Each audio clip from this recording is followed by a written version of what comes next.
Muchas gracias. Bueno, vamos a abordar la última mesa de la mañana. Yo, perdonadme, no puedo hablar en catalán, pero bueno, creo que era importante también que Candela y yo, que somos la parte técnica, digamos, de la fundación, pues explicáramos un poco cómo ha sido abordado el proyecto de manera general antes de pasar a las conclusiones más específicamente jurídicas, que bueno, es lo que denota aquí más interés, pero sí que creo que pues el carácter y la metodología de la fundación con esa visión que tenemos también de lo cultural y lo social, pues merece ser también explicado. Esto que habéis ido viendo antes de las mesas son entrevistas específicas que hemos hecho a diferentes arquetipos, luego ahondará en ello Lucía, de casuísticas respecto a los legados. Veréis ahora que hemos hecho también una encuesta muy numerosa de 100 con 100 artistas, pero también nos parecía ponerle un poco este lado humano, ¿no? Que no es lo mismo verlo en una estadística que contado por la voz de las protagonistas, con 3 mujeres que nos contaron su experiencia. Estas píldoras pequeñitas nos han servido para ilustrar esta jornada, pero además estarán completas de unos 10-12 minutos de duración cada una de ellas en el canal de la Fundación. Y haremos una última pieza como más documental con lo que ha sido esta jornada, la jornada que hicimos en el Reina Sofía, estas 3 entrevistas y un poco también la experiencia por parte de la Fundación en este proyecto. Vamos a explicaros muy brevemente cuál fue ha sido el desarrollo del proyecto en fases, muy rápido, y luego Candela pasará a contaros un poco las estadísticas que obtuvimos de la encuesta. Iniciamos una primera fase en septiembre del 22, que terminó en febrero del 23, en los que hubo una primera aproximación. Convocamos, digamos, un grupo de trabajo que se ha ido agrandando y hemos ido incorporando nuevas instituciones a medida que se ha ido desarrollando el proyecto y que ahora mismo está compuesto por todos los colaboradores que aparecen debajo. Nosotros tenemos el expertise de gestión de proyectos por un lado y de jurídico por otro, pero nos hacía falta e imprescindible el expertise artístico y de las diferentes instituciones y especialistas que podían generar los criterios técnicos sobre qué legados había que investigar, qué artistas había que invitar a responder esta encuesta para que lo que tuviéramos, los resultados obtenidos tuvieran una relevancia suficiente, ¿no? Ahí conformamos el grupo de trabajo y nos aproximamos al tema. Fue ya en marzo del 23 hasta septiembre de ese mismo año cuando lanzamos esta encuesta, que contestaron 100 artistas de todo el territorio nacional. Hicimos estas 3 entrevistas que habéis visto en más profundidad. Empezamos a plantear las líneas de trabajo de ese informe jurídico e hicimos la primera toma de contacto, digamos, social, ¿no? Con el sector, que fue la jornada del 21 de septiembre del Museo Reina Sofía, que como esta tuvo una gran acogida, lo cual denota que es un tema de interés. Y ya nos embarcamos en la tercera fase, que es en la que estamos ahora mismo, que arranca en octubre del 23 y terminaremos en septiembre de este año. Hoy lo que estamos haciendo aquí es poner en común pues diferentes casuísticas, ver un poco también en el territorio catalán qué es lo que sucede y presentar una evolución, digamos, de lo que ya se trabajó y se presentó en el Reina Sofía en septiembre, con ya el informe, digamos, en su última fase. Una vez terminadas estas jornadas, lo que aquí se diga se incorporará a ese informe y haremos una última elaboración que será publicada definitivamente en septiembre en un modelo digital, en la Cultivada, que es la editorial digital de la Fundación, y una tirada limitada en papel que circularemos pues, a las personas que estéis interesadas en tenerlo también de una manera física o tenerlo en los archivos de vuestras instituciones como un recurso de consulta, ¿no? Y ese será como el último paso, teóricamente, porque luego pues, queda toda la labor de incidencia, que es una cuestión que es bastante específica, digamos, de la Fundación Gabeiras, en la que trabajamos muy intensamente, y es que no solamente los proyectos tengan un desarrollo teórico, sino que además se conviertan en realidades concretas, ¿no? Y para eso con las instituciones públicas trabajamos mano a mano, en realidad, para hacer modificaciones de normativas y legislación concretas que pues, tengan resultados, ¿no? Y por mi parte nada más, os dejo con Candela, que os va a explicar un poco los resultados de esas encuestas que Uy, yo no hicimos. puedo con todo. ¿No te importa que...? Venga, vale. Vale, hola, buen día a todos y todas. Bueno, yo tampoco sé catalán, o sea que perdonadme.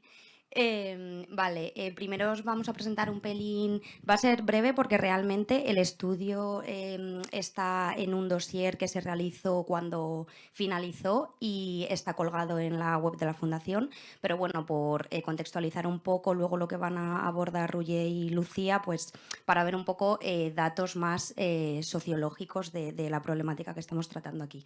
Entonces, en primer lugar, los datos demográficos nos demuestran un poco pues, la edad desde la que partimos cuando hablamos de artistas mayores, que es a partir de los 60-65. Y es verdad que la franja de edad que más han contestado han sido 65-80 años. Y luego, por otro lado, preguntábamos por la comunidad de residencia y ha habido, como veis, pues la Comunidad de Madrid una gran acogida, también en otras comunidades, una de ellas, aunque es un porcentaje que no es muy elevado y que demuestra que los datos que se recogen no son del todo significativos y que deberían recogerse más concretamente en el territorio catalán, pero bueno, las conclusiones que se saquen de aquí, eso también nos da bastante información. Y bueno, eso ha sido un 8% de respuestas. Vale, entonces hemos dividido un poco el estudio ahora mismo en tres bloques, aparte del demográfico. Este es denominado la situación sociojurídica de los artistas.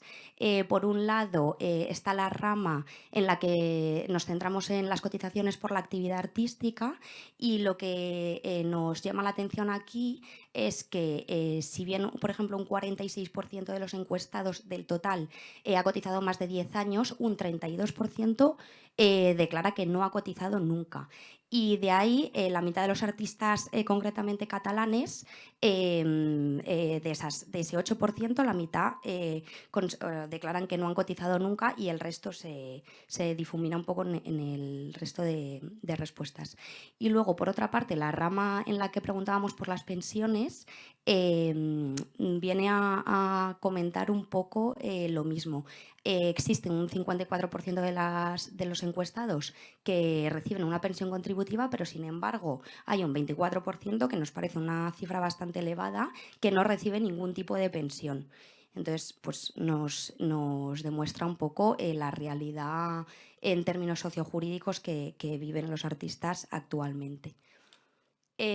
Por otro lado, el bloque de la situación actual, ahora de los legados. Antes hablábamos más de la situación profesional, personal, social, y ahora se habla más de la situación de la obra en sí. Aquí dividimos por tres categorías este bloque. Uno sería la preferencia de la conservación, que está claro donde los artistas prefieren conservar su obra, que sería una entidad pública o museos, aunque es verdad que un 27% elige una fundación privada, pero bueno, ese 14% prefiere que la apoye también una entidad pública a esa institución privada. Y aquí, por ejemplo, más de la mitad de las respuestas que hemos recibido de artistas catalanes indican ese deseo de conservar su obra en una entidad pública. Cuando hablamos de la obra catalogada, pues se puede ver eso, un 44% no tiene obra catalogada y luego el resto o la tiene parcialmente o la tiene totalmente. Pero bueno, un 44% también es una cifra significativa de que queda mucho por hacer. Y luego, en cuanto al archivo personal, que lo hemos diferenciado de la obra catalogada en sí, pues nada, un 89%, o sea, la mayoría, ha conseguido o está pensando en realizar u ordenar, registrar su obra de alguna forma. Y luego, por último, encontramos el bloque del futuro próximo, bueno, proyecciones de futuro, si se puede decir, en el que hablamos de herederos y de los testamentos. Sobre todo lo interesante aquí es ver que el 56% cuenta con herederos forzosos, y un dato que no aparece aquí, pero que sí nos dimos cuenta cuando estuvimos analizando las encuestas, es que de ese 56, un 12% no considera que el contar con herederos forzosos vaya a suponer que su obra sea gestionada, conservada y preservada. O sea, es una preocupación que de hecho ya salió en la jornada que se hizo el 22 de septiembre en el Reina, y que demuestra pues, que los herederos no son capaces por sí mismos muchas veces, y necesitan un apoyo que tiene que venir externo de fuera. Y luego, bueno, pues el testamento, que era también algo que para poder hablar desde la perspectiva jurídica era importante, pues se cuenta con un 51% que no tienen hecho y un 49% que sí. Y eso es todo. Ya dejo paso a Ruya y Lucía. Perdón, antes de que cerremos del todo esta parte, sí que me gustaría señalar una cosa que no hemos destacado en gráficos, pero que vamos a tener en cuenta de cara al informe final, y es que ha salido además reiteradamente en las mesas, la cuestión de género. O sea, hemos recibido muchísimas respuestas, creo que era un 70%, muchísimas más respuestas de hombres que de mujeres, y también queremos desagregar, digamos, los datos específicos de mujeres.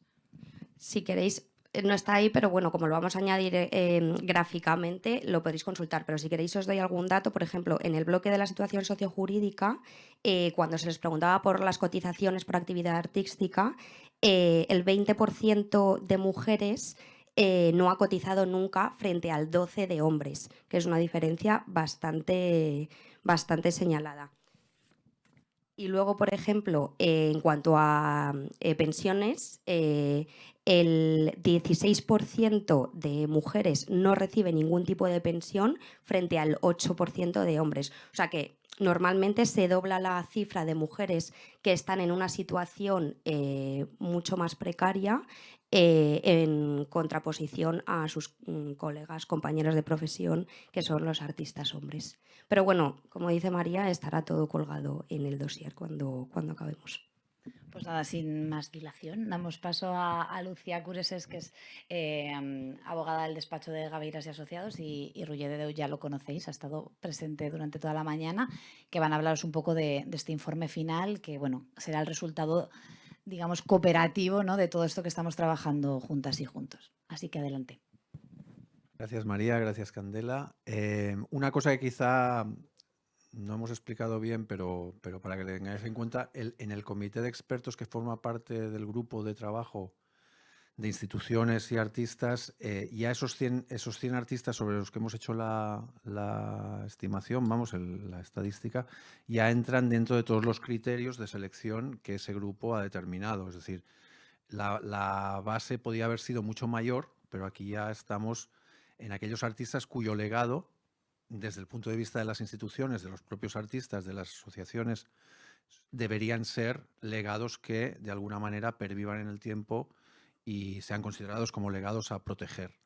Eso es importante porque pueden parecer pocos, pero claro, son 100 artistas que todos o gran parte son premios Velázquez, han sido, bueno, en cada comunidad autónoma o en el sitio donde viven son referencias, es decir, no son solo 100 artistas, son 100 artistas que ya han pasado ese primer corte, que bueno, también es un tema discutible, pero en fin, por algún sitio había que cortar porque si no esto era imposible de paquetizar, ¿no?, de alguna manera. Entonces ahora lo que vamos a hacer con Lucía es explicaros cuáles son las consideraciones del informe jurídico y abrimos de nuevo un diálogo con vosotros y vosotras para que opinéis. Fenomenal.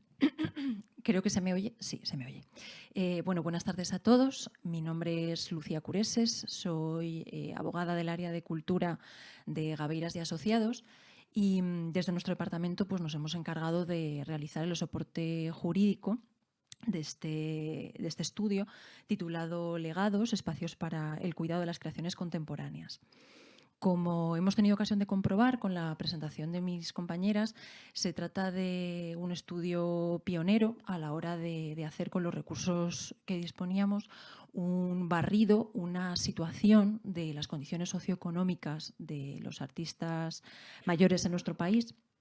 Y gracias a este barrido, que nos ha permitido realizar una radiografía de cuál es la situación actual de los legados ahora mismo, esto nos ha permitido desde el ámbito jurídico, apoyándonos en estos datos, hacer una situación de cuáles son las soluciones que actualmente ofrece el ordenamiento jurídico, porque estas soluciones no parece que resulten efectivas ahora mismo.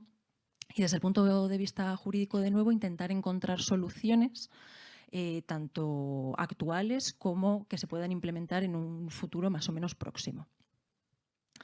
Entonces, antes de empezar con el detalle de cómo se ha articulado esta investigación jurídica, sí que me gustaría precisar unas ideas que creo que nos ha permitido sacar hasta ahora el informe, por mucho que sea un informe que sigue elaborándose, que sigue nutriéndose del feedback que recibimos y de los estudios que seguimos realizando, incluso de esta misma jornada, y que creo que también son orientativas y explicativas de las soluciones y de cómo hemos abordado estas soluciones.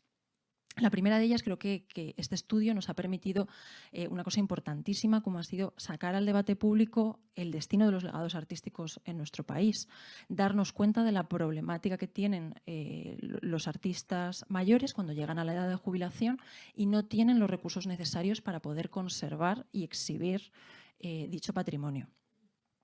La segunda conclusión importante a la que hemos llegado es el abandono institucional de una parte de nuestro patrimonio contemporáneo, porque como tendremos ocasión de examinar, las soluciones que ofrece a día de hoy el ordenamiento jurídico son eminentemente de orden privado, individual. Y en tercer lugar, y creo que es una de las conclusiones más importantes que ha alcanzado ya el estudio, a pesar de, como digo, estar todavía en una fase continua de nutrirse de todo lo que recibimos, es la necesidad de una responsabilidad compartida entre sociedad, poderes públicos y agentes privados para abordar esta problemática. Permitir, tolerar que los artistas mayores de nuestro país, llegada la edad de jubilación, tengan que deshacerse de su patrimonio artístico para poder obtener recursos económicos, creo que es un fracaso para un Estado social y democrático que se define como cultural. Es un empobrecimiento de la memoria cultural colectiva. Es un incumplimiento de las funciones públicas que tienen asumidos nuestras instituciones, sin ir más lejos, en virtud de un mandato constitucional, como es el de remover los obstáculos de acceso a la cultura, y en general un perjuicio para los derechos culturales de los ciudadanos, que tienen derecho a exigir una gestión eficiente por parte de sus instituciones. Dicho esto, sí que me quiero detener en cómo nuestra investigación jurídica se ha centrado mucho en la elaboración de una serie de arquetipos que no son puros. Evidentemente hay miles de casuísticas y hemos tenido toda esta mañana para constatarlo, que no son excluyentes, es decir, se intenta buscar soluciones jurídicas que se adapten a estos perfiles que hemos encontrado, pero el hecho de que convengan a un arquetipo no impide que convengan también a otro. Y como digo, creo que van a ayudar a entender cómo hemos orientado las soluciones que proponemos. Dentro del primer arquetipo encontramos fundamentalmente artistas en una situación económica muy delicada y además sin sucesores. En el arquetipo segundo, esa situación económica delicada sigue subsistiendo. Es cierto que aquí encontramos parejas de hecho, cónyuges, descendientes, lo que en un primer momento nos dio a pensar que podrían tener un mayor apoyo moral, económico en estas personas, que podían llegar a convertirse en receptoras de su legado artístico. Lo que ocurre es que esto vemos que no se comprueba en la realidad. El hecho de que puedan llegar a ser receptores implica en muchas ocasiones simplemente trasladar el problema a personas que se encuentran en una situación vital y económica similar. El arquetipo tercero reúne artistas cuyos recursos económicos son un poco mejores, lo que les permite tener los legados artísticos mejor conservados. Como hacemos figura en la presentación, su preocupación es tal vez no tanto la conservación como la difusión, pero aún así es un caso muy interesante porque también es muy común en la práctica. y muchas de las soluciones que hay actualmente no les benefician por mucho que esa situación económica sea un poco mejor, como es la posibilidad de constituir una fundación. Y en el arquetipo cuarto encontramos artistas con una situación un poco mejor incluso que la del arquetipo tercero. Sí que es cierto que tienen una preocupación muy específica, como es la de crear una estructura concreta para el cuidado de su obra, pero sin soluciones ofrecidas a nivel institucional. Quiero llamar la atención sobre la línea roja que divide estos arquetipos, porque como ya se habrá deducido de esta explicación, los recursos económicos constatamos que incidían de manera muy importante en la conservación de los legados artísticos. De esta manera, una de las premisas de nuestra investigación y a la hora de tener que aportar soluciones fue la de pensar en posibles mecanismos que a la vez que permitiesen la conservación de los legados artísticos, permitiesen también algún tipo de rédito económico para los artistas. Dicho esto, queremos presentar un poco cuál es el estado de situación actual de nuestro ordenamiento jurídico y por qué este no parece adaptarse a las situaciones que acabamos de narrar. Este es un esquema de las posibilidades que existen a día de hoy. La primera de ellas, y más evidente, pues transmitir efectivamente este legado artístico a los sucesores. No obstante, esta pues, plantea más dificultades de las que pensábamos. En primer lugar, la falta de previsión testamentaria, que señalaba mi compañera. Más del 50% de los encuestados declaraba no haber otorgado disposiciones de última voluntad. Por otro lado, no siempre se desea dejar a hijos o a quienes son herederos forzosos dichos legados artísticos. Puede que no quieran directamente hacerse cargo de ellos, puede que no tengan los recursos económicos para hacer frente a los mismos. Está la posibilidad también de que esa transmisión post-mortem no se realice en favor de herederos forzosos, sino en favor de instituciones a quienes se decida dejar. Esto no es tampoco una garantía de que esas instituciones vayan a poder aceptar ese legado artístico. Incluso en el caso de aceptarlo, habría dificultades también para que se conserve o se exhiba en los términos que hubiese deseado el causante, puesto que esto va a disponer de los recursos disponibles en cada momento, de los criterios curatoriales. Otra de las opciones es realizar una donación a una institución cultural y la posibilidad de hacerlo en vida. Como saben, pues, la actual ley de mecenazgo contempla la posibilidad de realizar este tipo de atribuciones y se complementa con una serie de incentivos. No obstante, estos incentivos pues, no resultan todo lo provechosos que podrían parecer en un principio. Hay artistas que directamente no pueden beneficiarse de ellos, teniendo en cuenta que depende de cumplir con unos ingresos que permita efectivamente realizar una declaración de la renta, que eso, por evidente que parezca, pues no ocurre en todos los casos. Por otro lado, pues bueno, hay que tener en cuenta que también hay dificultades a lo mejor de contactar con aquellas instituciones culturales que sean del deseo del causante para conservar dichos legados. Por otro lado, las instituciones no siempre cuentan con los recursos disponibles para poder aceptar toda la obra que desearían. Y finalmente, también nos gustaría señalar que fue un sentimiento expresado por artistas en la última jornada que realizamos al respecto, está el hecho de que no se obtiene una contraprestación monetaria, económica. Es decir, por supuesto que estas instituciones, cuando se logra realizar una donación en favor de ellas, están asumiendo unas labores ingentes y tremendamente valuables, como es esas labores de conservación, de exhibición, etcétera. Pero sí que es cierto que hay un sentimiento por parte de los artistas de estar entregando el patrimonio generado a lo largo de toda una vida a cambio, no quiero decir de nada, pero sin esa contraprestación que supone un reconocimiento al valor de su obra. Más teniendo en cuenta que estas instituciones pues, van a ampliar sus fondos, van a verlos revitalizados, van a incrementar su reputación, van a experimentar un aumento de visitantes, por no hablar de muchas veces el impacto social y turístico que esto genera en las ciudades. Otra de las opciones actuales es la posibilidad de transmitir todo el legado artístico a cambio de una contraprestación, realizarlo por medio de una compraventa. Si tenemos en cuenta la envergadura de estos legados artísticos, pues podremos comprobar que efectivamente hay muchas dificultades de encontrar a alguien que se haga cargo de los mismos. Directamente podemos decir incluso que no hay verdaderamente una demanda real para ellos. A esto se suma las dificultades de tener que valorar patrimonios de estas envergaduras, más teniendo en cuenta muchas veces la diversidad de objetos que pueden componerlos, pensemos en archivos y demás, lo que suele traducirse en ofertas a la baja y que van en detrimento, lógicamente, del artista, por no decir la complejidad de la gestión que supone posteriormente para la entidad que lo adquiere. Por último, está la posibilidad de constituir una fundación.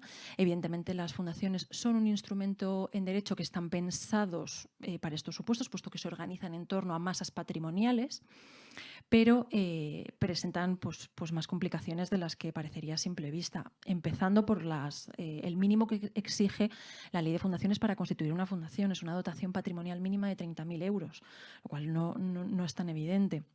Por otro lado, las fundaciones, una vez constituidas, también tiene que ser coherente su existencia, es decir, tiene que haber una posibilidad de mantenerla, una posibilidad de difundir la obra, de contar con personal, de buscar continuamente financiación para las mismas, por no hablar de la difícil tarea de tener que encontrar patronos que reúnan a la vez tanto la confianza del artista como, por otro lado, el suficiente grado de profesionalidad para poder hacerse cargo de estas funciones que requieren una intensa labor de dedicación y bueno, esta no es evidente teniendo en cuenta que son cargos esencialmente gratuitos.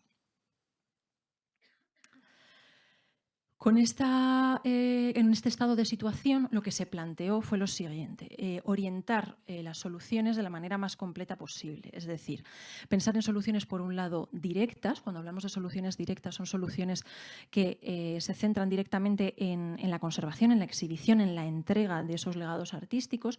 Y cuando hablamos de indirectas, nos referimos a aquellas medidas que, por medio de dotar de más recursos económicos a los artistas, estamos incidiendo en la conservación y en el mantenimiento de los legados.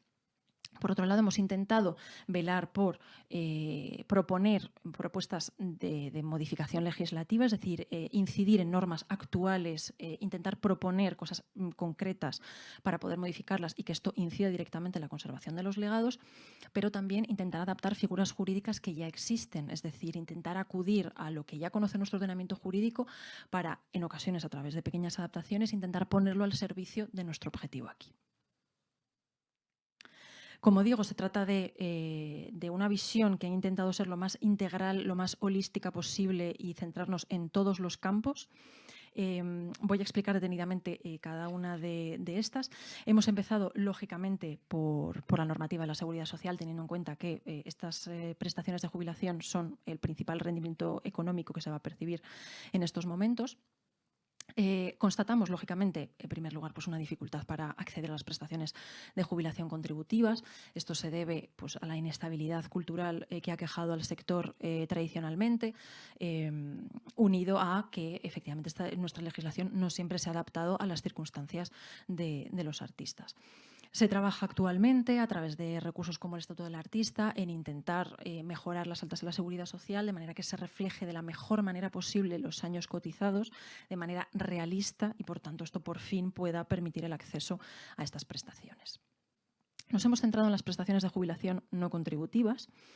Estas también presentan desafíos. Evidentemente, su carácter asistencial exige que tenga que cumplirse con una serie de requisitos muy específicos para poder acceder a ellas. La que plantea el mayor desafío puede ser la cantidad de ingresos que se consideran suficientes como para que la persona pase a no ser elegible para este tipo de prestaciones. Estos ingresos están en 6.400 euros anuales aproximadamente.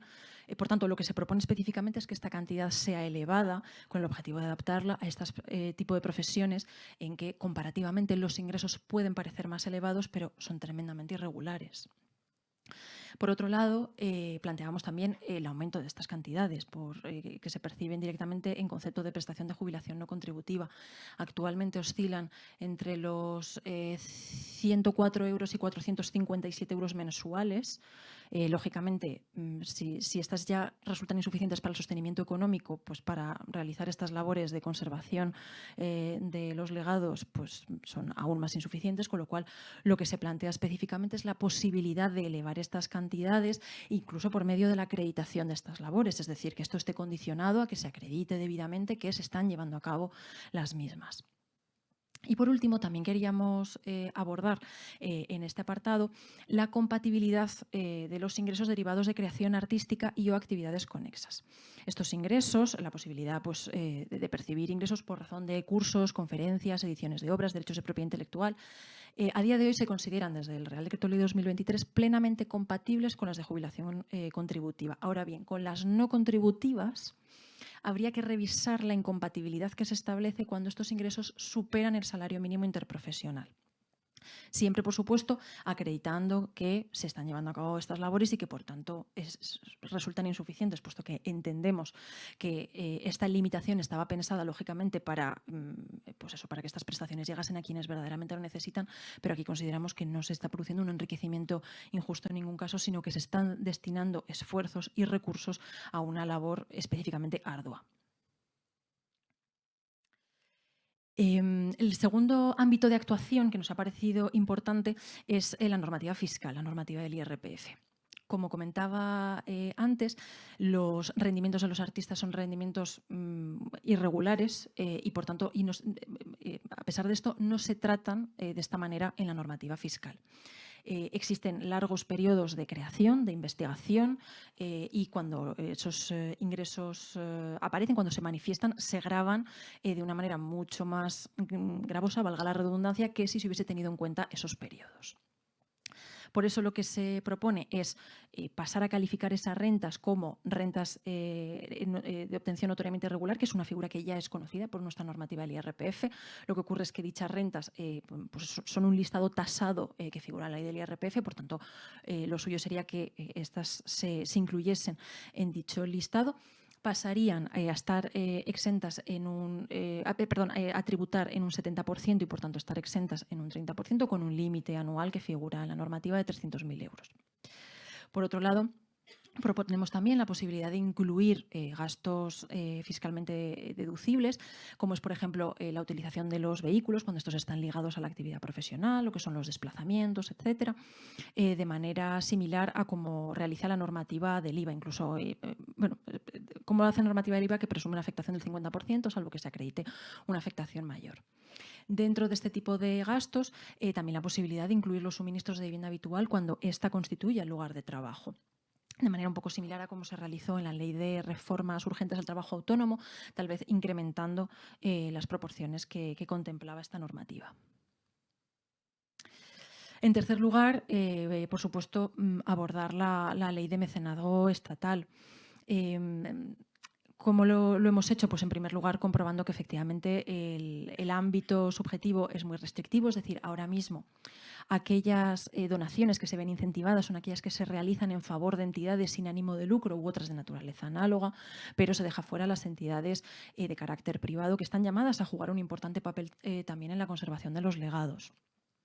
Por otro lado, suelen ser negocios a título gratuito los que se ven incentivados fiscalmente, y lo que se plantea es la posibilidad de abrirlo a otras opciones, como ocurre en otras normativas como la balear o la navarra, que contemplan también la posibilidad, por ejemplo, de un comodato.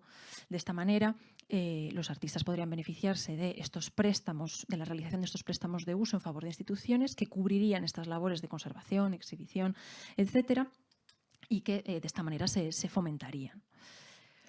En tercer lugar, proponemos el aumento del importe de las deducciones de la cuota tributaria en IRPF, impuestos de sociedades y el IRNR. Actualmente se encuentra en un 80% los 250 primeros euros y 40% el resto. Pues lo que se propone en el informe y se detalla es el incremento de estos importes e incluso la posibilidad de que el exceso pueda también trasladarse a los ejercicios siguientes.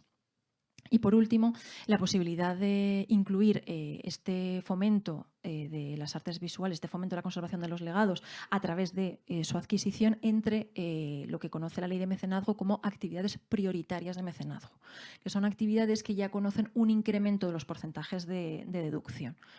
Este listado de actividades se considera a través de la Ley de Presupuestos Generales del Estado, por tanto, esta sería la herramienta en la que incidir. Hemos pensado también en la posibilidad de abrir nuevas líneas de financiación. Es decir, desde Gabeiras conocemos y promocionamos mucho el universo de financiación con una visión muy amplia de la financiación de la cultura. No dejamos ningún instrumento atrás, las subvenciones siguen siendo un instrumento esencial, en este caso muy adaptado a la conservación de los legados. Por tanto, ante la ausencia de líneas específicas para esta misión, ¿por qué no proponer esas líneas de financiación que además nos permitan hacerlo a nivel estatal, a nivel autonómico, a nivel local e incluso la posibilidad de plantearlas a nivel europeo, teniendo en cuenta que con nuestros interlocutores europeos hemos compartido estas conclusiones? Parece ser una preocupación generalizada, esto no es exclusivo de nuestro país, por tanto lo consideramos más que plausible. Por otro lado, queríamos partir y queríamos reutilizar la figura de la Fundación, que, como decía al comienzo, es una figura plenamente funcional, sin perjuicio de que pueda llegar a tener estas limitaciones que conocen los artistas, al menos a nivel privado y a nivel individual. Por eso planteábamos la posibilidad de crear una fundación de fundaciones pública. Es decir, la posibilidad de crear una entidad a nivel estatal que se encargase de adquirir legados artísticos de muy diversa procedencia en su seno, que además aprovechase esas ramificaciones que le permiten la titularidad estatal de diversos centros para poder mover y para poder promocionar a través de los mismos dichos legados. De esta manera se permitiría también tener en cuenta varios criterios. Por un lado, criterio institucional, es decir, en función de las necesidades de las instituciones en cada momento, los deseos del artista, que tal vez pueda sentir un arraigo particular con una determinada institución, con una determinada región y que quiera que sus legados permanezcan en una determinada zona. Y finalmente, un criterio de reparto territorial, por supuesto, de descentralización de la cultura. Este es el caso que mencionábamos del Centro Nacional de Fotografía de Soria, que ha salido mucho en las conversaciones y que pretende hacer algo muy similar en esta línea. A continuación, estas eran las medidas de modificación legislativa que, como digo, lo que pretenden es incidir sobre normas ya existentes y proponer cosas que puedan surgir en la interlocución con las administraciones públicas. Lo que queríamos también era intentar reutilizar figuras que ya existiesen, a veces con ciertas adaptaciones, como veremos en la última solución, para ponerlas al servicio de los objetivos de conservación de legados artísticos. La primera de ellas ha sido la posibilidad de explorar otros negocios jurídicos privados que supongan una retribución del legado artístico. Este es el caso, por ejemplo, de la figura de un arrendamiento de bienes muebles o de un contrato de exposición. Estas son figuras que se conocen en la práctica museística, en virtud de las cuales el artista entrega dichos bienes, la entidad receptora se encargaría de llevar a cabo esas labores de archivo, de documentación, de conservación y de exhibición al público, y a cambio de las mismas se otorga una remuneración.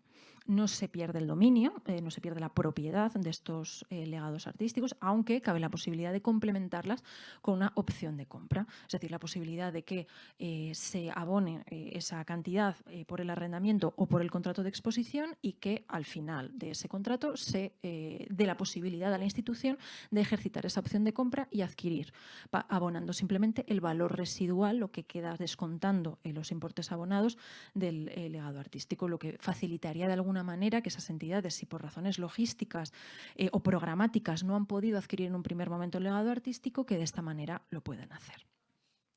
De manera similar está la posibilidad de una adquisición a plazos del legado artístico, es decir, si el artista conserva el dominio de su legado, a medida que se van abonando los plazos, esto está sometido a una condición suspensiva y cuando se abona el último plazo es entonces cuando se adquiere el dominio por parte de la entidad, lo que le puede solucionar la falta de liquidez en un momento determinado. Otra solución que nos ha parecido también interesante abordar son los instrumentos de inversión inmobiliaria. Estos instrumentos son más o menos conocidos, la hipoteca inversa puede que no tanto, la venta de usufructo suele estar más extendida. Pensamos en, como decimos, recursos indirectos, es decir, medidas que permitiesen a los artistas que sean propietarios de bienes inmuebles la posibilidad de rentabilizar estos inmuebles al final de sus vidas. Por tanto, estos recursos aparecen como recursos indirectos, pero complementarios y compatibles con los ingresos económicos que se perciben en la edad de jubilación. Son ligeramente distintas. En el caso de la hipoteca inversa, lo que tenemos es fundamentalmente un crédito garantizado con hipoteca sobre la que suele ser la vivienda habitual del artista. Esto permite al artista disponer de cantidades a lo largo de su vida, de manera que ese crédito se va incrementando. En el momento del fallecimiento es cuando se plantea la devolución de ese crédito. Surgen dos opciones: la posibilidad de que sus herederos abonen el importe de lo que se ha dispuesto con los intereses, o por el contrario, si no les interesa recuperar el bien inmueble, que sea la entidad financiera la que se encargue de ejecutar el inmueble y de recuperar el importe del que se ha dispuesto a través de esta. Por tanto, no se pierde la propiedad del bien inmueble, en principio se sigue disponiendo de ella y, por supuesto, el artista sigue pudiendo disfrutarla y usarla hasta el momento de su fallecimiento. Es un instrumento financiero, bueno, por supuesto complejo, también debido al colectivo al que afecta. Es un colectivo sensible, por tanto, existe una serie de precauciones al respecto, entre ellas, pues, bueno, una serie de requisitos como la edad o encontrarse en una situación de dependencia, etcétera, pero sobre todo el hecho de que solo es llevada a cabo por instituciones financieras o aseguradoras. Y, bueno, por supuesto, no nos cansaremos de repetir que este tipo de instrumentos requiere siempre de un asesoramiento financiero independiente, experto, y un asesoramiento jurídico para averiguar si efectivamente esta es la mejor solución en función de los casos. Y, por otro lado, la venta de usufructo, como digo, es una figura un poco más habitual. Lo que ocurre aquí es que la propiedad, el dominio de los bienes inmuebles se separa de alguna manera, de manera que lo que sigue perteneciendo al artista es el usufructo y de lo que se desprende es de la nuda propiedad. Por tanto, se le abona en un primer momento el valor de la nuda propiedad de la que se ha desprendido, continúa viviendo en el inmueble hasta el momento de su fallecimiento. Aquí no hay posibilidad de recuperación como ocurría en la hipoteca inversa. Como digo, es mucho más extendida. También existen limitaciones de edad para llevarla a cabo, pero los adquirentes, a diferencia de lo que ocurría con el instrumento anterior, no tienen por qué ser entidades financieras, sino que cabe la posibilidad de realizarlo con inversores privados. Como digo, es un recurso más que tener en cuenta como vía de financiación y que podría generar recursos indirectos para dichas labores. Por último, nos parecía muy interesante abordar el sistema de rentas vitalicias. Este sistema de rentas vitalicias nos parecía particularmente interesante porque creíamos que podían participar tanto instituciones públicas como instituciones privadas para llegar hasta donde no alcanza la labor de las instituciones. Lo que se plantea es la posibilidad de que dichas instituciones puedan llegar a adquirir legados artísticos completos, a cambio abonen una renta a los artistas hasta el momento de su fallecimiento. Esta renta estaría en función, lógicamente, de la esperanza de vida y de la edad, también del valor de dicho legado artístico. Sería, pues, bueno, una cantidad fija, pero por supuesto con cláusulas de estabilización en función de las eventualidades que puedan ocurrir. Y lo ideal sería que este sistema pudiese ponerse en marcha con una serie de deducciones fiscales a las entidades participantes que incentivasen su intervención.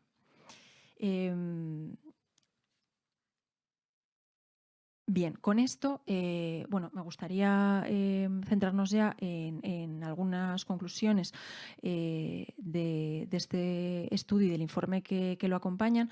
Si hubiese pues eso, unas conclusiones con las que me gustaría cerrar la jornada de hoy es, pues bueno, la problemática de haber puesto encima de la mesa las dificultades en la conservación de los legados de los artistas mayores, el hecho de que este es un problema institucional y que tiene que ser abordado de esa manera y por supuesto, incentivada la participación también privada para poder abordarlo de manera eficiente. Es imprescindible el impulso del poder político para que estos informes lleguen más lejos, sean más ambiciosos y por supuesto, de que puedan implementarse las medidas que comentábamos, no solo directamente las de modificación legislativa, sino también aquellas que permitirían estructurar mejor las herramientas con las que ya contamos para adaptarlas y para incentivar su uso. Y, por supuesto, todo ello sin olvidar la colaboración público-privada, puesto que esta está llamada a jugar un papel igual de importante. Muchas gracias.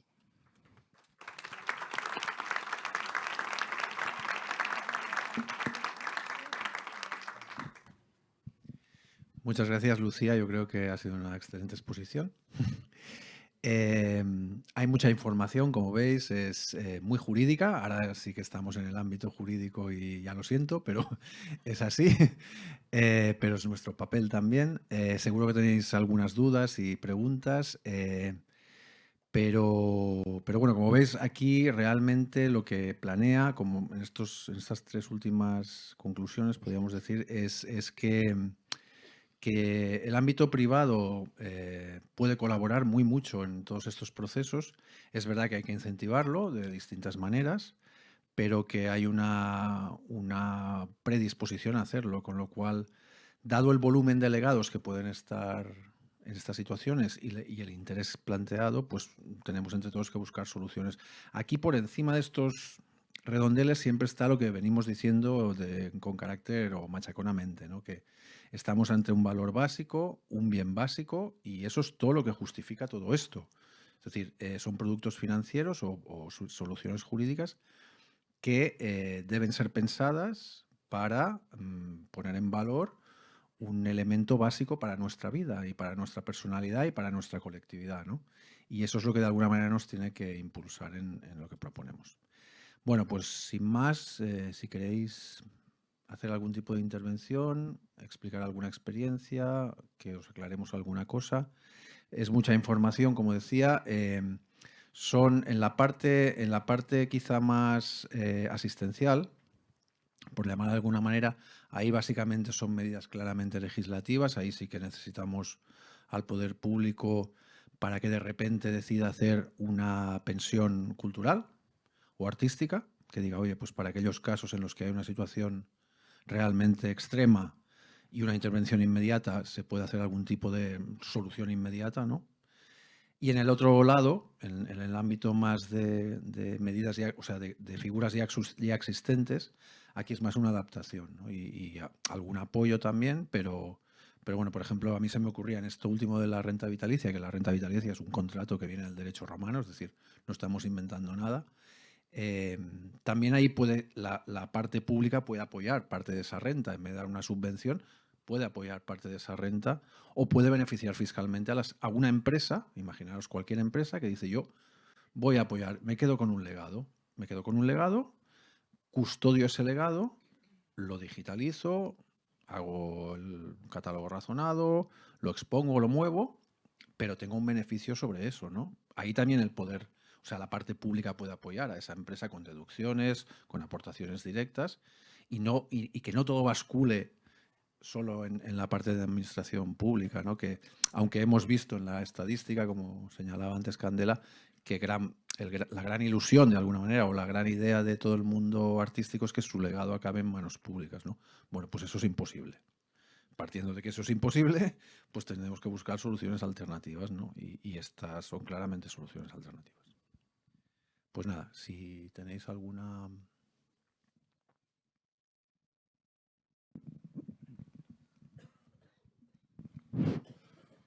Bé, primer de tot, agrair-vos molt tota la jornada, que em sembla que ha sigut molt interessant per totes les intervencions i sobretot per l'esforç per donar a conèixer exemples concrets.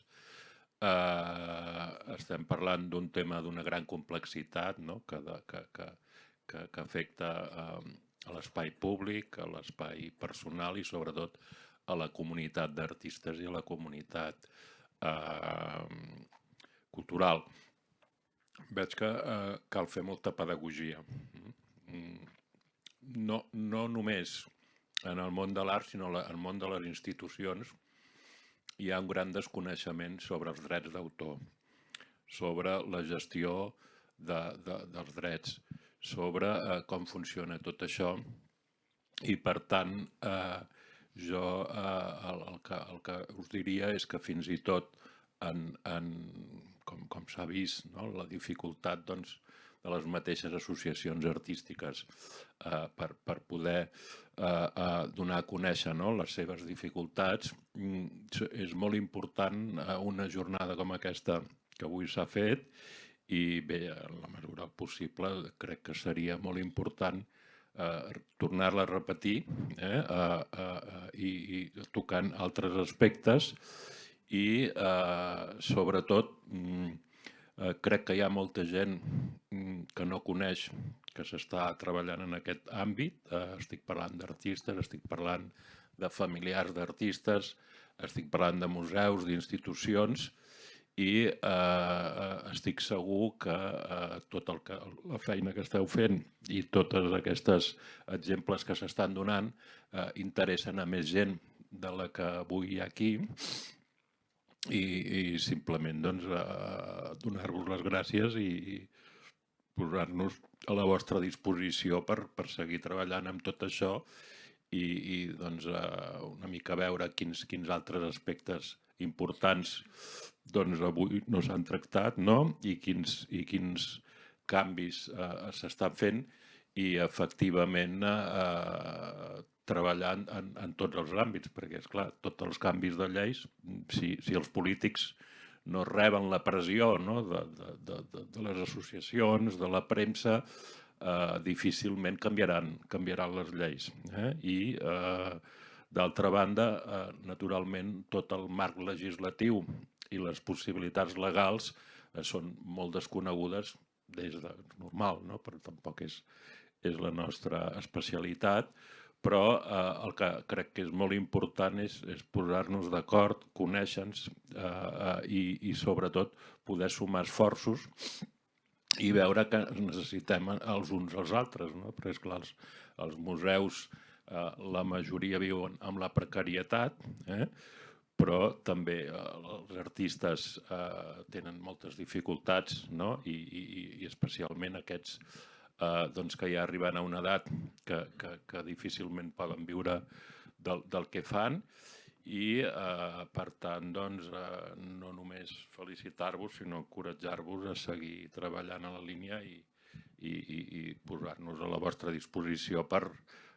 properes jornades. Sí. Bueno, luego si quieres decir algo más, Lucía, però bàsicament, totalment gràcies pel teu encoratjament. Això és un treball que està en procés. Aquí no arribem a unes primeres conclusions, però la idea és seguir treballant.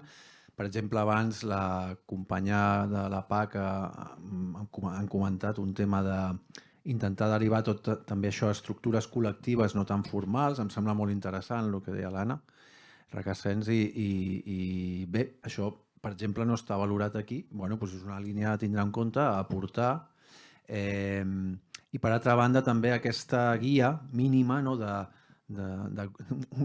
Google Maps de què has de fer quan et passa una cosa d'aquestes com a artista, com a institució, etc., que com a mínim puguis tindre uns referents de per on tirar i a partir d'aquí sí que veure exactament què és el que prefereixes, no? I jo crec que aquesta idea que planteges, que realment una de les coses que encara no l'hem comentat, però bueno, ja la comento així, viva voce, que crec que aquí a Catalunya sí que teniu una relació molt estreta entre les institucions, la representació artística i els col·lectius d'artistes. Es nota.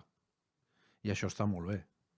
I segurament és un espai bo per això que estàs dient, no? D'intentar entre tots fer camí. I és un lloc molt important, a més, perquè hi ha molta representativitat artística, no? I és fonamental.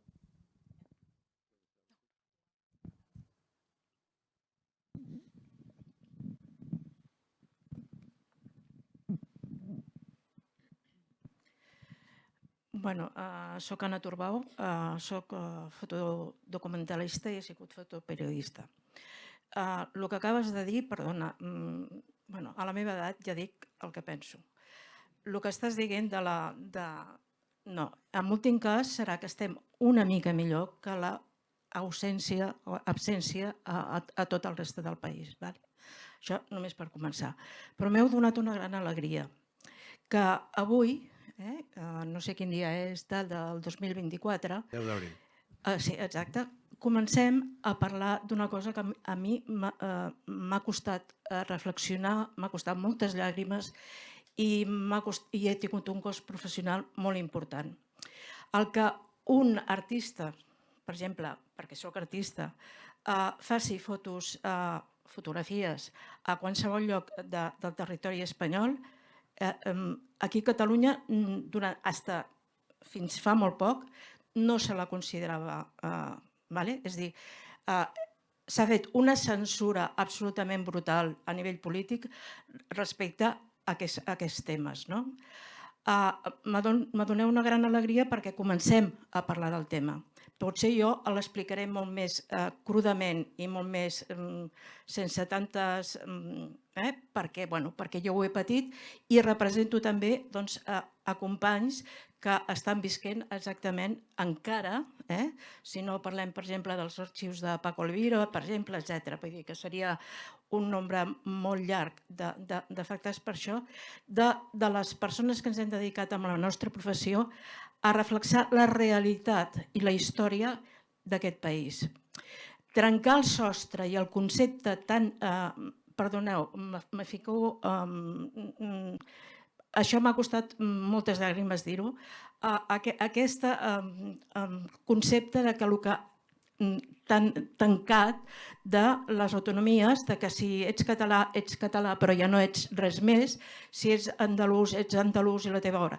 Això és un dret que té cada artista a decidir el que vol. Això per començar. I l'altre és censura política pura i dura. Així mateix. Llavors, això empobreix tant la cultura d'aquest país que no sabem, no tenim cap imatge del que està passant, doncs no sé, on te vulgueu d'Espanya. Estava veient aquesta senyora que té a l'arxiu del seu pare sí, doncs, per què no podem veure aquestes fotos? Què passa, que Melilla no existeix? O que només som els catalans? M'enteneu? O sigui, jo aquest discurs l'he patit durament. I ja us dic que no tan sols jo. Vull dir, hi ha una generació de fotògrafs que per això ha desaparegut. I és la generació a la que jo pertany. Llavors, heu de ser conscients, les institucions públiques, de trencar aquests mecanismes, perquè realment són mecanismes de censura i que han estat fins ara, de tractar les obres i l'artista amb uns altres conceptes que no sigui el que... Jo he nascut a Catalunya, però podia haver nascut on sigui. I el que m'interessa és explicar la història del meu país i del món. I un fotògraf documentalista fa això. No fa... Si està en una ciutat, fotografiarà allò, però la història d'aquella ciutat és la història de tot el país. O sigui, ara en aquests moments la història de la transició gallega s'explica amb les meves fotografies. Però és que la transició gallega va ser exactament igual que la transició a Madrid i tal, perquè hi ha hagut altres fotògrafs que ho han fet. On estan aquestes fotos? Per què no? Perquè jo vaig tindre la idea de donar-los al Consell de Cultura Galega i l'estan difonent i resulta que és un document històric important. O sigui, hem de canviar els mecanismes ideològics d'aquestes institucions que per mi ha sigut la castració com a mínim, de la generació de tota una sèrie de fotògrafs que tenen el seu treball destruït, oblidat i sense cap tipus de... Per l'altra banda, us he de dir que el treball, magnífic. L'únic que dic, i ara què? Soc molt peleona, ja ho sé, però i ara què? Perquè tot això ho tenim a la cau, és el que hem patit, és el que sabem. Però ara ens hem de preocupar de trencar d'una vegada aquesta història d'immobilitat que té el món de la cultura d'Espanya.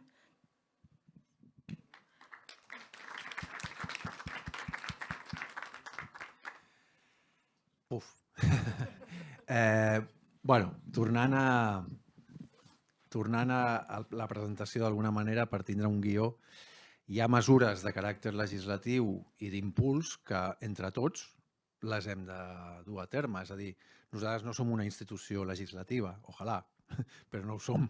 Nosaltres podem demanar, podem reclamar drets, podem reclamar. Això sí que ho podem fer.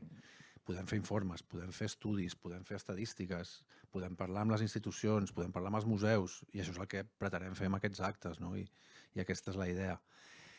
Respecte a la fotografia documental, bueno, a la que tu pertanys, precisament una persona que ens ha contactat a través de tot el projecte és un fotoperiodista molt relevant, gran, que ha sigut Premi Nacional i que precisament ell a la vista d'això diu jo el que vull és una persona que té molts recursos per qüestions familiars i diu tot el meu patrimoni el vull posar en aquest projecte d'alguna manera, immobles, drets i altres coses, per generar una beca anual paral·lela al Premi Nacional de Fotografia, que es creï un grup precisament d'aquesta generació que serà el jurat, però no a una carrera, sinó a un projecte. I s'hi pot presentar una persona des d'un any fins a 150. Es finança el projecte, perquè el que no pot ser és que els premis només financin carreres ja consolidades.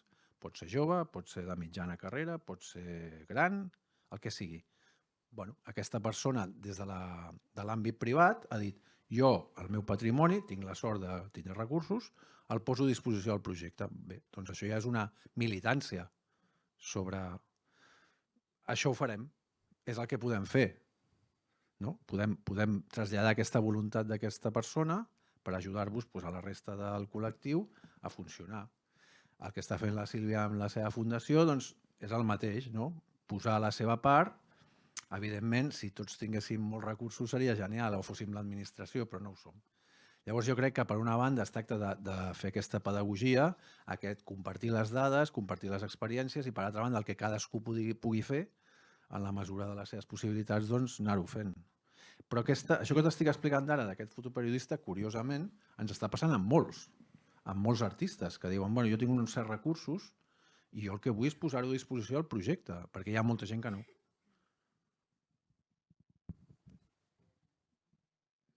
Hola, jo volia preguntar un tema que és a les donacions. Bueno, aquí hem tingut un cas una mica bèstia que va ser perquè, no sé si recordeu el Museu Clarà i el Museu Clarà que va ser desmantellat pel propi Ajuntament. Primer volien fer vivenda de luxe i tal, o sigui, va acabar...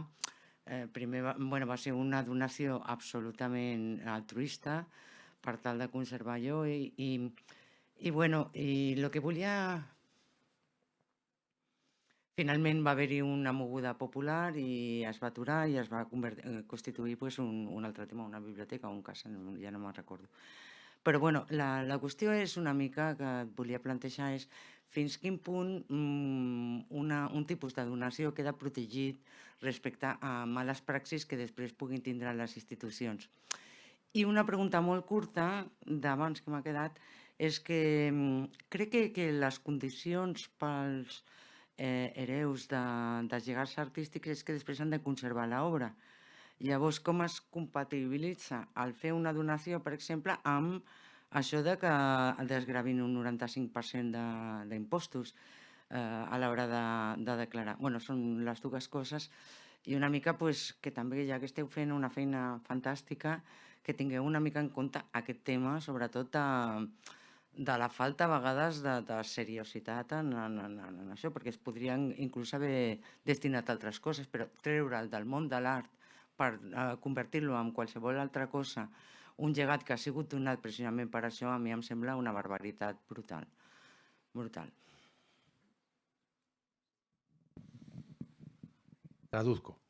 Un poco la idea sería en qué medida las donaciones pueden condicionarse tanto en destino como en cuestiones de contenido, cuando es una administración pública que sabemos que normalmente no permite donaciones condicionadas. En este caso era un museo que acabó... es una donación que incorporaba un espacio también, que luego resulta que al final, en vez de quedarse como espacio artístico, y estaba condicionado. Hacer eso. perquè si no es retirava. Sí. Però l'Ajuntament va ganar i es va retirar, va fer un projecte de pisos de luxe, venda... Ay, perdón, te hablo en castellano. Hizo un proyecto de vivienda de lujo, entonces hubo una oposición vecinal muy fuerte y al final pues se acabó convirtiendo en un servicio para el barrio, pero solamente a través de una lucha fuerte que duró años de los vecinos. Pero realmente lo que fue un acto especulativo totalmente del ayuntamiento en un principio. Desmanteló este museo, que era un museo al estilo del Museo de Rodin de París, ¿vale? Era un museo donde tenías todo el ambiente del artista, su casa donde trabajaba con todas sus esculturas. Se desmanteló, se llevó una parte al MENAC, pero bueno, digamos que quedó muy desfigurado todo lo que fue el legado este.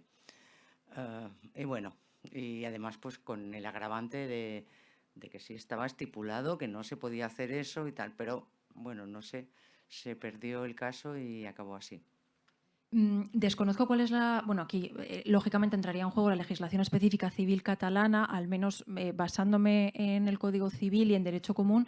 Desde luego las donaciones con condiciones son donaciones que se establecen a diario, con condiciones y con cargas, quiero decir, y esta figura lo que permite efectivamente es que el donante en el momento de entregar, sea legados o sea otro tipo de elemento que sea objeto de donación, es establecer efectivamente una serie de condiciones, una serie de cargas que tienen que llevarse a cabo y que tienen que cumplirse. Efectivamente se puede exigir el cumplimiento efectivo, quiero decir, se puede exigir la tutela judicial efectiva para llevar a cabo el cumplimiento de este tipo de condiciones. En este caso desconozco cuáles serían los motivos o en qué se basaría o qué recursos tendría la administración pública a su disposición para no cumplir con esas cargas impuestas, pero desde luego que son implementables y más teniendo en cuenta pues eso, que cuando se trata de negocios jurídicos gratuitos, que son tan delicados, no hay una contraprestación, desde luego que hay que respetar la voluntad del donante de la manera más estricta posible, con lo cual se vela específicamente por ello. De hecho, nosotros hemos tenido recientemente el caso de una donación que estábamos haciendo a la Comunidad de Madrid y en la que estábamos asesorando, en que lo mismo estaba donando un archivo con una serie de condiciones de exhibición y de mantenimiento que se exige a la administración pública y que se va a seguir muy de cerca el cumplimiento de eso. Y están los herederos de esta persona en cuestión detrás de ello, gestionándolo y que, por supuesto, pues eso, les hemos ayudado muy de cerca a establecer unas condiciones muy concretas y muy específicas a cumplir. Otra cosa que també passa és que les administracions, moltes vegades no accepten donacions condicionades. És a dir, no, miri, escolti, jo li dono un llegat, però ha d'estar exposat al centre de Barcelona, ha d'estar en un edifici de no sé quines característiques, ha de ser gratuït, ha de fer un premi cada any.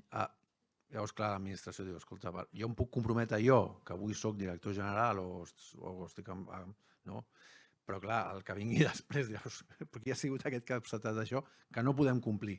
Si no es pot complir i ha sigut acceptat condicionalment, com diu la Lucía, hi ha un dret de reversió. O sigui, els hereus poden dir, escolti, vostè no ha fet això que estava dit aquí, que va acceptar, i per tant retornen al patrimoni dels hereus en aquest cas.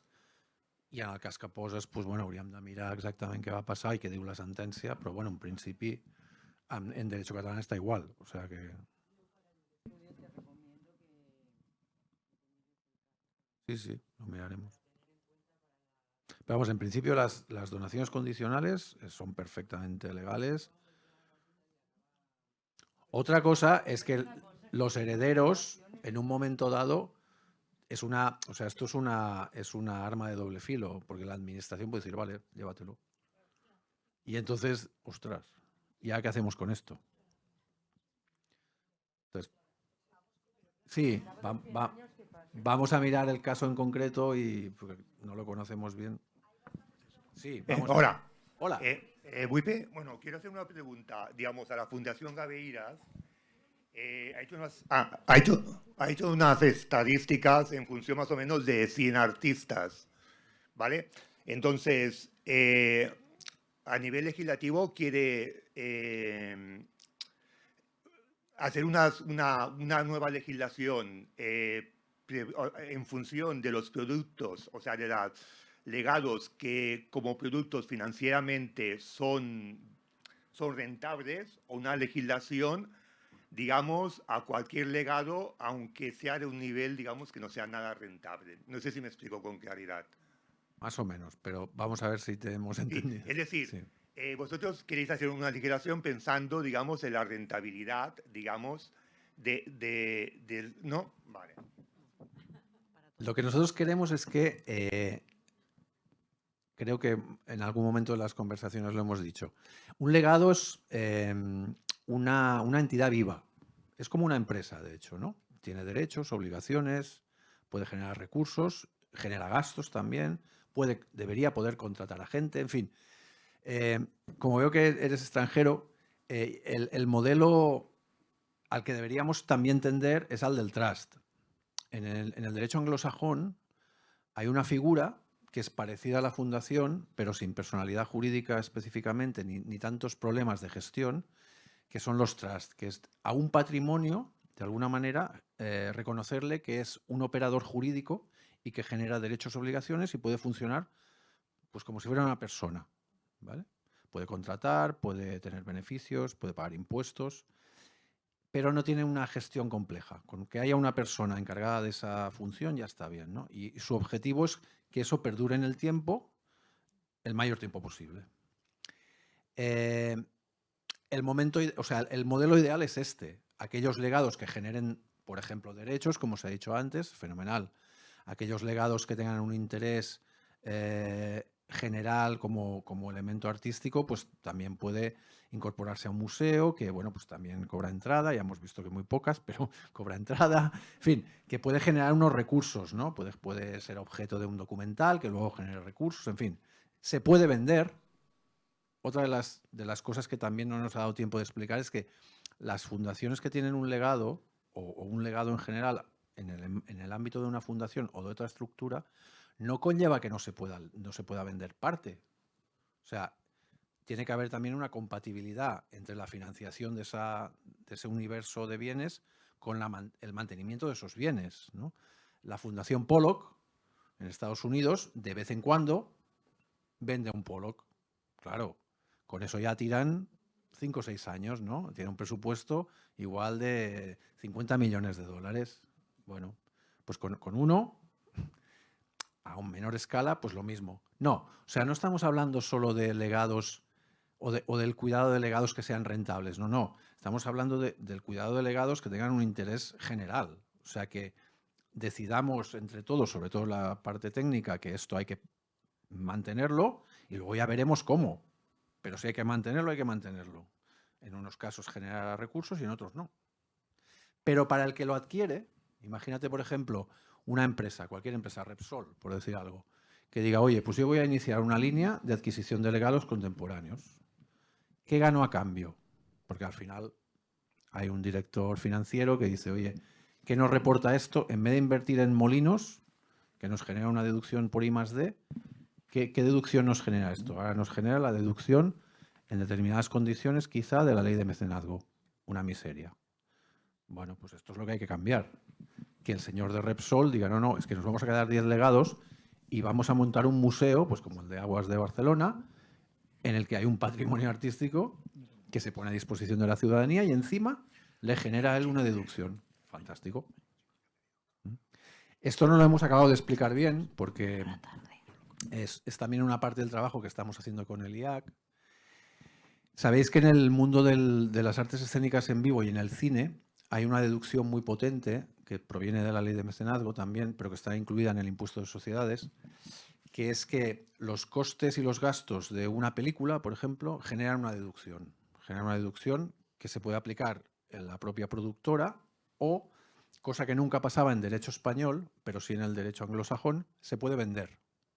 O sea, ahora tú generas una deducción, imaginaos que vosotros en vuestra renta personal, en el IRPF, tuvierais una deducción que pudierais vender a otro contribuyente. Pues esto es lo mismo, es decir, contra un presupuesto de una película, imaginemos 20 millones de euros, se genera una deducción de 2,5 millones de euros. ¿Vale? Esa deducción se la puede aplicar la propia productora, que no lo hace porque no paga, es contra la cuota del impuesto y por tanto tendría que pagar 200 millones de impuestos y no los paga, la puede vender. ¿Y quién la compra? Bueno, pues empresas y particulares que pagan muchísimos impuestos. Y una manera de reducir su carga impositiva es comprando deducciones fiscales. Hay una deducción fiscal que funciona muy bien, que es la deducción en películas españolas. Las películas españolas, por el mero hecho de hacerse una película, generan una deducción. Y de hecho es la manera con la que se financia normalmente. Bueno, pues imaginaros que esto lo pudiéramos trasladar al arte contemporáneo, que es una de las cosas que estábamos estudiando con el IAC, también para los legados. Yo soy Repsol, ¿vale? O tú, por ejemplo, tienes un legado que dices, yo no puedo sostener este legado, quiero venderlo, vale, yo te lo compro. Que es esa compra que yo te doy, lo que sea, a mí me suponga una deducción o te la genere a ti. Jugar con esos conceptos es lo que estamos pretendiendo. Si hay otras actividades culturales que generan deducciones que luego se pueden colocar, ¿por qué no el arte contemporáneo?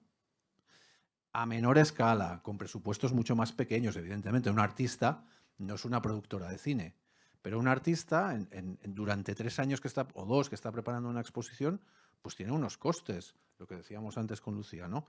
Casas, si es su propio estudio, traslados, cosas que necesita para su actividad. 50.000 euros. Bueno, pues si de eso un 25% se puede deducir, esos 3.000 euros y los puede colocar, pues yo soy una farmacia que soy amiga de esta artista y le digo, oye, yo te compro la deducción porque así colaboro con la cultura de este país y en concreto contigo. Pues toma, 3.000. Y tú, bueno, 2.500. Y tú me das los 3.000.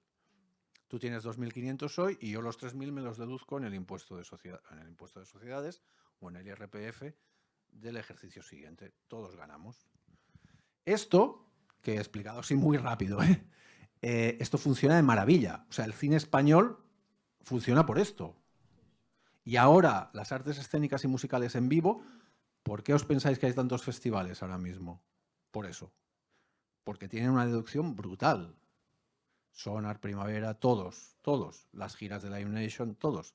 Generan una deducción del 25% del coste de su festival. Del 25%. Claro, si un festival tiene 4 millones de euros de presupuesto, quitando las ayudas públicas le quedan 3, un 25% de eso es deducible. Pero él, como no paga impuestos suficientes, lo puede colocar. Y viene una entidad financiera que tiene unos clientes muy ricos que le piden deducciones de su banca privada y dice, yo te la compro. Imaginaros qué manera más fácil de que el dinero privado llegue al arte o a la cultura.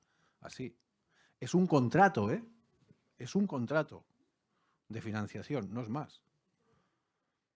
Bueno, pues esto es lo que hay que empujar, este tipo de medidas.